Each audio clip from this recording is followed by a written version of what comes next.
তো আপনারাও তো হোয়াটসঅ্যাপে স্ট্যাটাস ভিডিও লাগান, আর আপনার স্ট্যাটাস ভিডিও লাগাবার আগে কোয়ালিটি ভালো থাকে, কিন্তু প্রবলেম হয় সে স্ট্যাটাস ভিডিও আপলোড হয়ে গেলে ভিডিও কোয়ালিটি খারাপ হয়ে যায়। তো ভালো কোয়ালিটি ভিডিও কিভাবে লাগাবেন এবং আপলোড করে দেওয়ার পরও ভিডিও কোয়ালিটি খারাপ হবে না, চলুন সেটা দেখে নেওয়া যাক। আর চ্যানেলে নতুন হয়ে থাকলে চ্যানেলটিকে সাবস্ক্রাইব করে বেল আইকনটাকে অল করে দিন।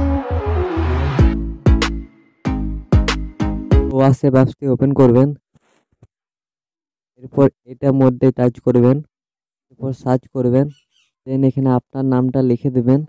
তো এখন থেকে আপনি নিজেকেও মেসেজ করতে পারবেন। এরপর আপনি এটা টাচ করবেন, এরপর গ্যালারিতে টাচ করবেন, এরপর আপনি সেই স্ট্যাটাস ভিডিওটি দিয়ে দেবেন। এরপর আপনি উপরে এইচডিতে ক্লিক করবেন, এরপর এইচডি কোয়ালিটিতে ক্লিক করে দেবেন।